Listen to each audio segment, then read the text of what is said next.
Um, there was a story in the news. It's actually been in the news a bunch of times about China doing some pretty heinous stuff. I mean, pretty heinous. There's so many things about China. They talk about how, well, I've been reading about and watching lots of news reports about how China has imprisoned a ethnic minority group, not one person, but a group, thousands of people. There's no actual number that they can point to, but it's enough that there's mass graves and they keep getting bigger. Satellite imagery photos can show you that the people who have escaped, they know their parents and their family members have been executed, sent to reorientation centers, rehabilitation centers, and never seen or heard from again. Now we're talking thousands of people. They're called the Uyghurs, and they're not the only ones who are in these rehabilitation centers or whatever the Communist Chinese Party is calling it. There's in China there's ethnic majority and there's dozens of ethnic minorities. There are the Hmong people, and I'm pronouncing that wrong. There are Uyghurs. There's like 13 that I remember reading about in this article, and the ones who are getting treated the worst are the religious ones. If you read a Bible or if you have a Quran or a Torah or whatever, they hate religion.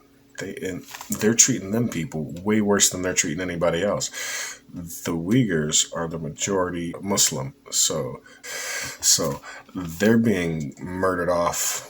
They literally have concentration camps in China, and their whole PR system, like they have a whole propaganda network in China, just like America. There's a whole propaganda. This isn't about America right now. We'll tie into America pretty soon.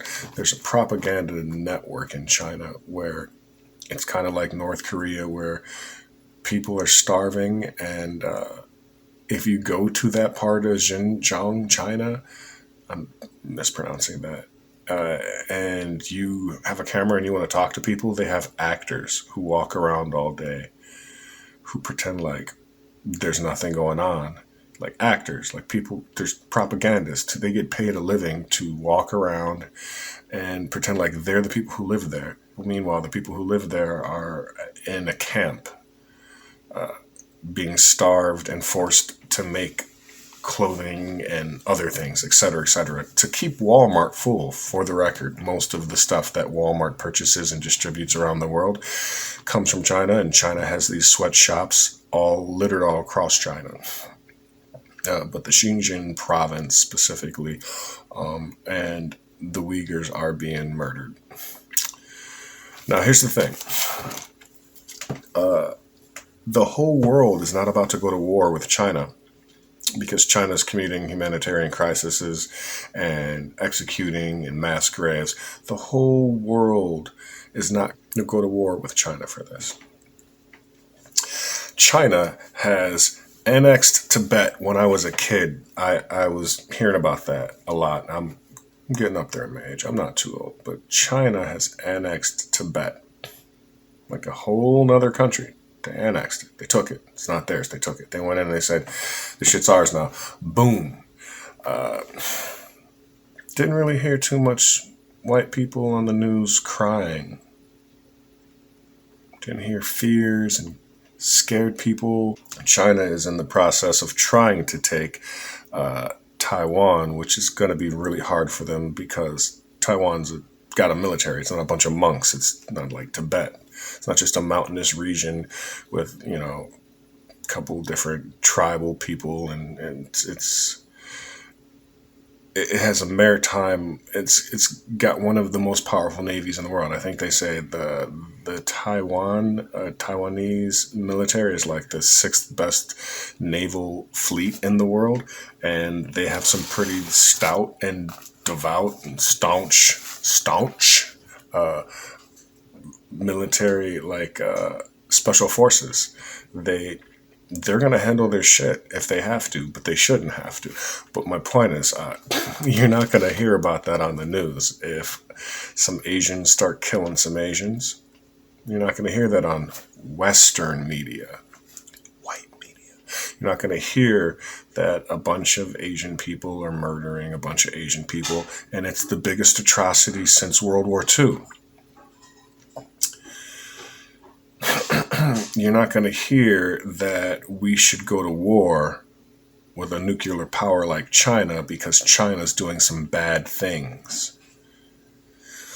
The leaders of China are war criminals who go around killing people and rounding up people who pray different. And they have a social economy system in China where you get points and you can get demerited points. And the more points you have, the more opportunities you have. For instance, if you smoke cigarettes or if you smoke too many cigarettes, you get demerited points. If you flick your cigarette butt on the ground, demerited points. If you eat too many donuts, demerited points. It's a weird, wily system of controlling everything you do and see, and it's straight out of 1984. I feel like I reference 1984 way too much. But China's been doing that for a few years now. Since before Bush, or before Trump got in office, CCP, or Xi Jinping, the leader, I don't want to call him the president, because he's not a president. President's terms end. His term's not ending. He essentially did the same thing Putin did. So, this demerit system and this credit system, the Chinese social credit score system, you can be denied access to leaving your own country if your credit score gets down. Like, it's not a credit card. It's just like the government is watching everything you do at all times. There's 1 billion cameras in China. Everybody's got cameras on them at all times. And the cameras are so sophisticated, they can follow everyone. Now imagine a New York street during rush hour, and there's people there's like 700 people on each street corner. These cameras are so sophisticated that they log your ID from your phone, they track your IP, they do the thing, it goes up into the sky, they're following every move you make, and it's weird that they do that. But it can take away from your ability to get a good job, or get a passport, or even get on a train. You might not be able to get on a train. You might be relegated to walking or riding a bicycle because the social credit system, score system that they have is so out of whack. It's crazy for me to even think about it as a Westerner. A Wakandaner. It's crazy for me to think about it like that, but I guess when you're living in that system and that society for so long, it's normal to you. America's not talking about go to war for China and their war crimes, or their authoritarianism, or their annexation of other countries. They're not talking about going to war with China because the people that are being killed are not Anglo-Saxon stereotypical white folk. Now, if China decided to start killing off people in Ireland or Greenland, it might be a different story.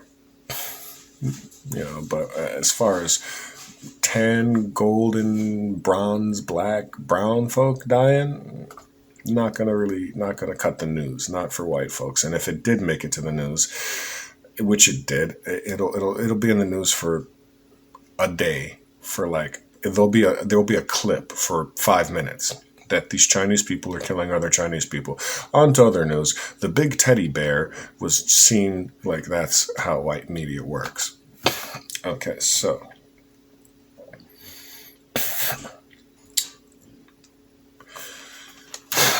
there is a war in Somalia. The U.S. is actively engaged in Somalia and has been for some time. Over there murdering brown folks, dropping bombs, doing sorties, flying sorties, in restricted airspace, invading, essentially an act of war is what that's happening. And they say that they're there because they're trying to get members of Hezbollah and Al Qaeda or ISIS or whatever they're calling it.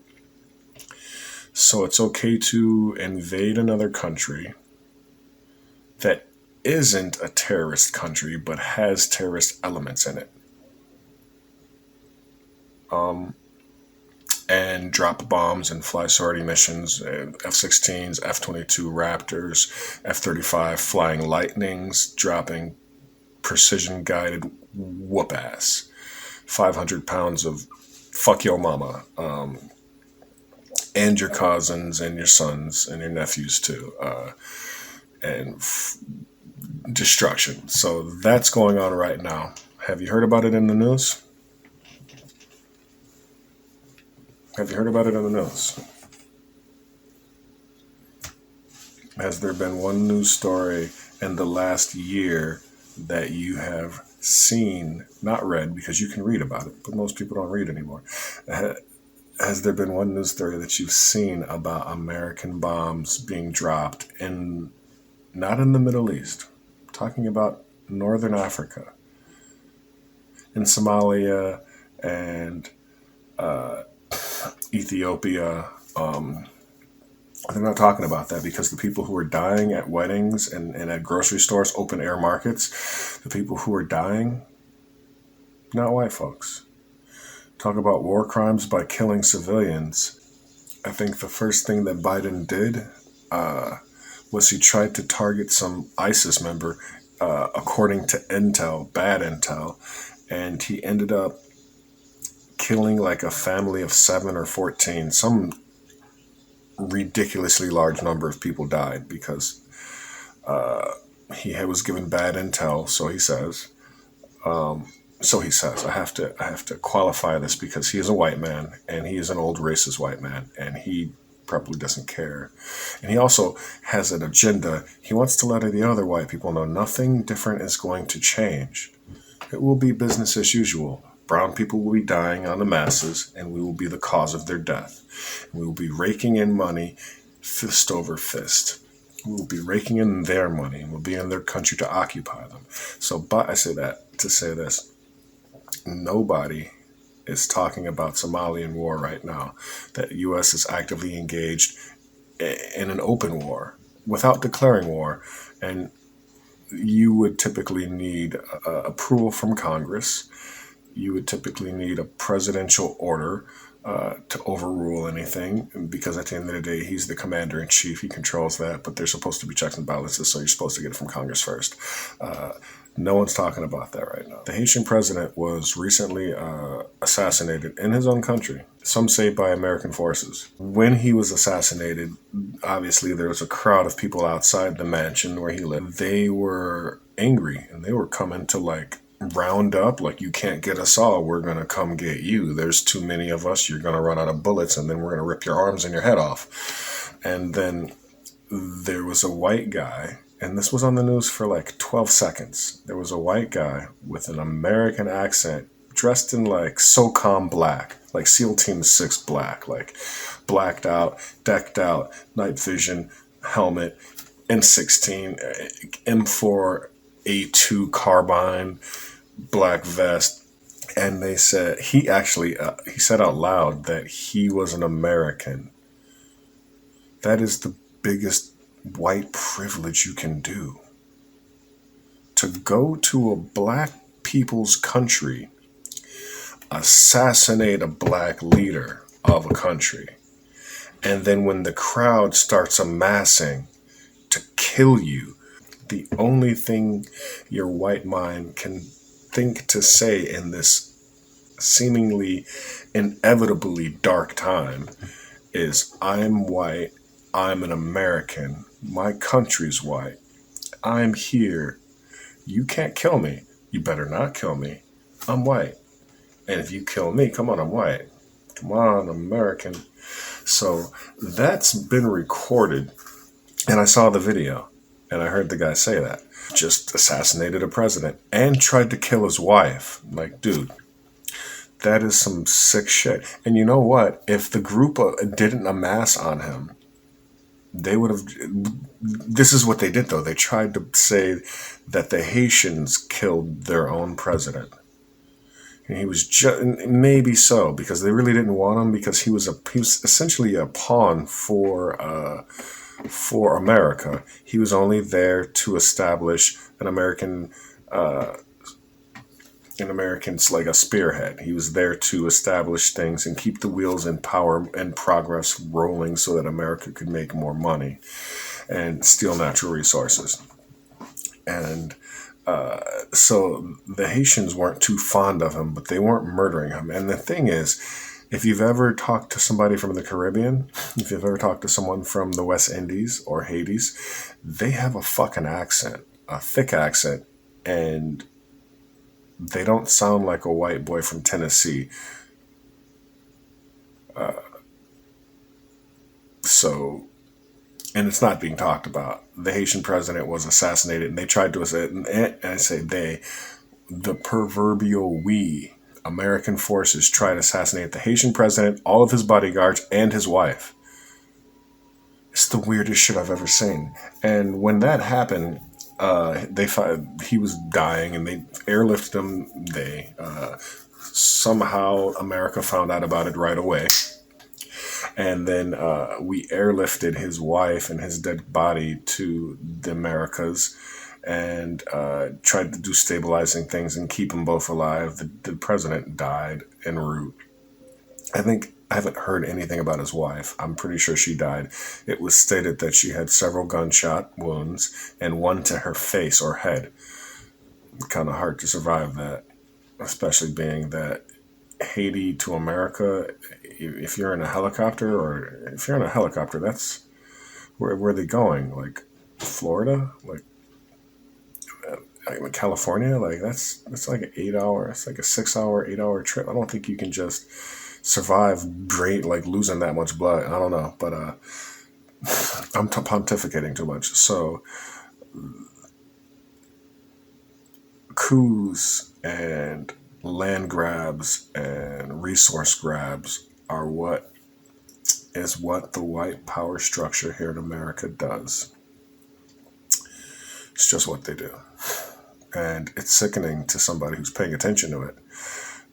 I imagine I don't know why there is news. Like why is there news? Because if people like, news is there to give you the illusion that you can tune in whenever you want, so you don't have to pay attention right now. And that's kind of how I feel. Like, you can tune in whenever you want, so go back to your sports, because if you want to know what's going on, we're here for you.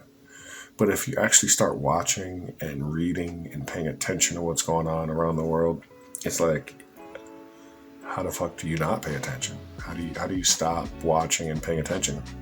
How do you go back to a bouncing ball? A guy bouncing the ball. How do you go back to this when fucking shit is getting wild out there? Like, World War III is right around the corner because some white people are killing some white people, and the white world is outraged.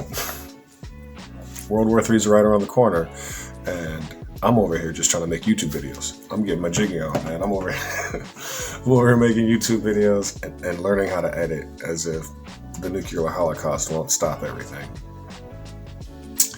Here's hoping that none of that happens, and see you in the next video.